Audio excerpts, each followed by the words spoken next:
In Conversation with Terry Shepard, award-winning broadcaster, narrator, and author. A deep dive into the writer's craft with the artists and support systems who create the stories we love. Thanks, Lisa. Michele Drier's ancestors migrated west to San Francisco in 1849. Her mother named her Michael after author and actress Blanche Ulrichs, who wrote under the name of Michael Strange. After months of saying, yes, she's a girl, yes, her name is Michael, her mother finally caved and Michael became Michele. Her love for good writing began early. A maternal grandmother belonged to a writing club in San Francisco in the early part of the 20th century and wrote poems and jingles, one of which won her a travel trailer during the Depression. Michele's first career was in journalism, where she cut her teeth at the legendary San Jose Mercury News. After returning to Humboldt State University to complete school and work on a master's, she says she fell into her second career as a nonprofit administrator. But journalism has remained in her blood and is reflected in the attention to detail she brings to her stories. She joins us with a backstory on her latest release in the popular Snap series. Snap is the world's richest and largest celebrity gossip media company internationally. It produces a nightly TV show, primarily in the U.S., although they do have other editions. It produces a weekly news magazine, somewhat like People or Us. It covers celebrities around the world. They have editions in English and German and French and Portuguese, because they're big in Brazil, and Spanish. And they're just this international conglomerate, not necessarily unlike Rupert Murdoch, but in a slightly different way, that covers celebrity gossip. And they've made billions of dollars on it. It actually is owned by a family of 500-year-old Hungarian vampires. They started Snap in about 1905, 1910, just as Hollywood was beginning to come up with movies, because they saw this financial opportunity there. It was before he had a Hopper and all of those. And they had been around for 400 and some odd years at that point. They had a trading empire in Europe. They'd cornered the market at one point in coffee. They had headquarters in Amsterdam, but they were headquartered out of the castle right outside of Budapest. This young woman takes the job as the managing editor of their print editions, of their weekly print editions. She's headquartered in L.A. because that's the celebrity gossip mecca for so many things. And she's just thrilled to get this job. She's over the moon. It's her ultimate goal, her ultimate aim. And she notices an art director who's very dishy. And so she's asking her assistant, Jazz, what do you know about Jean-Louis? What do you know? Jazz said, everybody's in love with Jean-Louis. She gets an invitation to go to the Baron's castle, or just outside of Budapest, for a 3-day meeting. They're going to do a strategy meeting. And so she's thrilled to death. She gets to ride on the company jet and all that. And then she discovers that the art director is going as well. And she's miffed because he's a lovely art director and she's the man. Wait. And so she swallows her pride and says, okay, they're over the Atlantic at 35,000 feet. And the guy turns to her and he says, I'm a vampire. And she goes, run, slams the cabin door. Here she is trapped in an airplane over the Atlantic Ocean with a vampire. Oh, my God. So what happens when she gets to the castle? So they get to the castle and she discovers that it's owned by this whole family of vampires. But she can't resist the pull of Jean-Louis.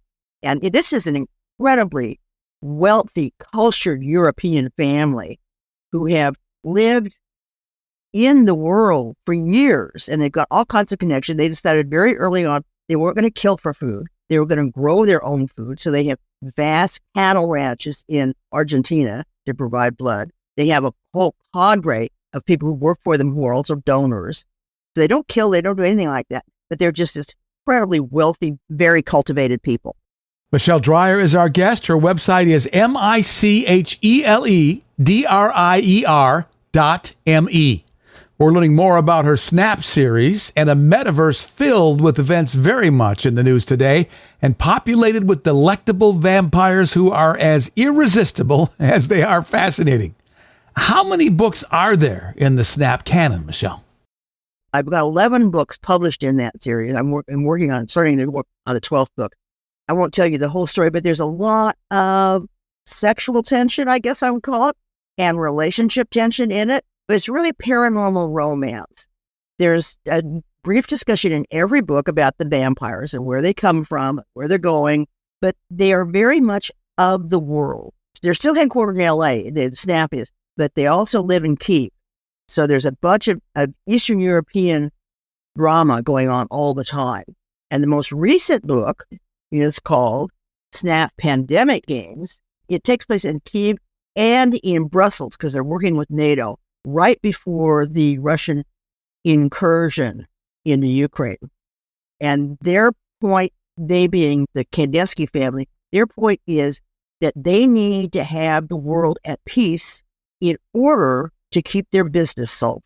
Because if there's turmoil in the world, they're not going to have viewers, there's not going to be celebrities to interview, there's none of that. This is all entertainment. It is not hard news. When you mix COVID with the Russians, it sounds like a recipe for mayhem. It's set against the incoming Russian aggression. So I've got a lot of politics in it, but underneath there's a fair amount of sex and there's a lot of romance. And there are two main vampire characters. One is Jean-Louis. The other is his second in command of the family, a guy named Nick. And Jean-Louis is French, and he's blonde. One of them dark and one of them blonde. And they are just like these dazzling looking creatures. And the two women who are not yet vampires and who will fall in love with them discover pictures of them or paintings of them from 400 years ago, lace jabots and swords at their side and riding horses. And they're trying to put that together with the 21st century people who they think they know. So there's history in it, there's romance in it, there's tension in it, there's drama in it. And I will tell you, out of all the books I've written, that series is the one that I have a small but very vocal fan club. What are your audience demographics? There are women who between the ages of about, I think, maybe 45 and 60, I'm just judging from their comments to me, who just hang on every word. So I guess it's a very successful romance series. You have a lot of men who are fans of your mysteries. My impression of Snap is that it can be appealing to everyone, regardless of gender. Actually, I've got a few men who like them better than my mysteries, which is really interesting. But what I try and do is, and I set it up so that it's because of the 500-year-old difference. The differences between men and women and the way they behave with each other and the way they behave to their peers. And the men the vampires are, I wouldn't say rough and ready exactly, but they're much more single-minded and they're much more in tune with violence. And it's not because they're vampires, it's because they've watched 500 years of European history and have tried to stay out of all of the wars in order to continue their business. So it's really, there's a lot of tension and there's sex on the page, which is not like my mysteries. It's from a woman's point of view. So there's a lot of emotion involved in it. And I think that's what a lot of the women go for. They can relate to that. We are in conversation with Michele Drier, digging deep into her Snap series. You can find her online at micheledrier.me. What are the components of an effective literary love scene in your world? Sound is one. Visual clues is another. The whole physical setup, the touching, the talking. It's the anticipation of what's going to happen. You keep reader interest alive in the Snap series with red herrings and subplots, but every story always leaves us wanting one more. And these do not have a happily ever after exactly, but they have a happily for now in each of them. It is a definite series. It's a character-driven, definite series. And as I said, I'm about to start on my 12th book. And I have people who, send me emails and say, when's it coming out? When's it coming out? And I wish I could write faster, but I don't. I'm actually working on my 18th book, which is another mystery. What I had been doing was writing 2 to 3 books a year.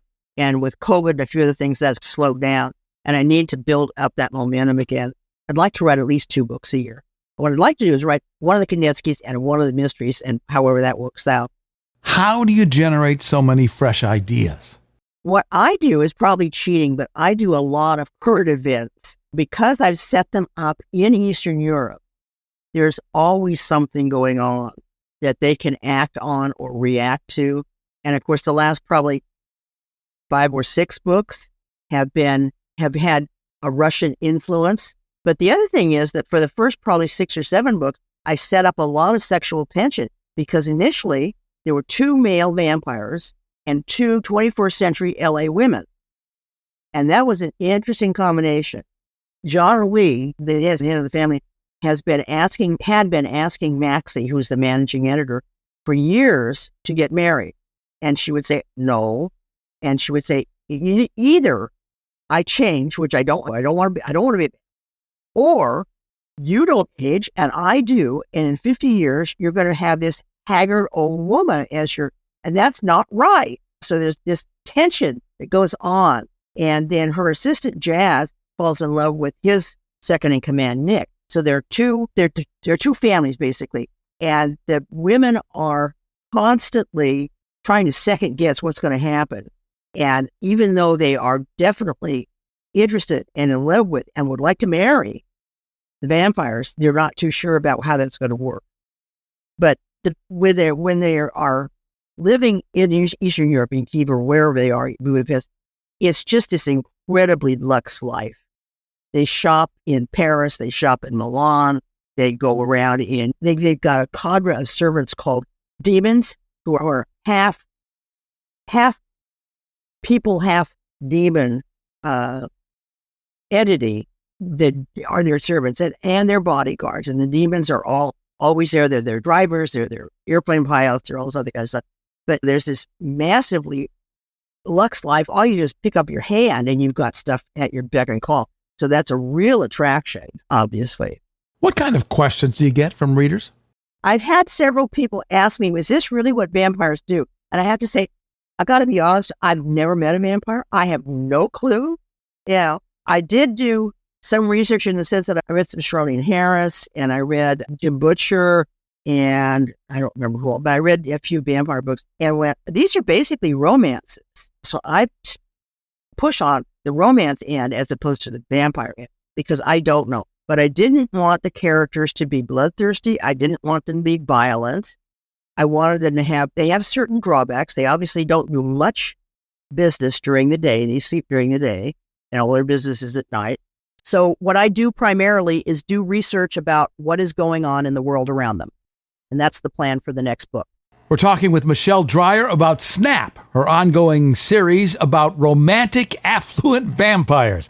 You can learn more about her wide body of work at MicheleDrier, MicheleDrier.me. Why write?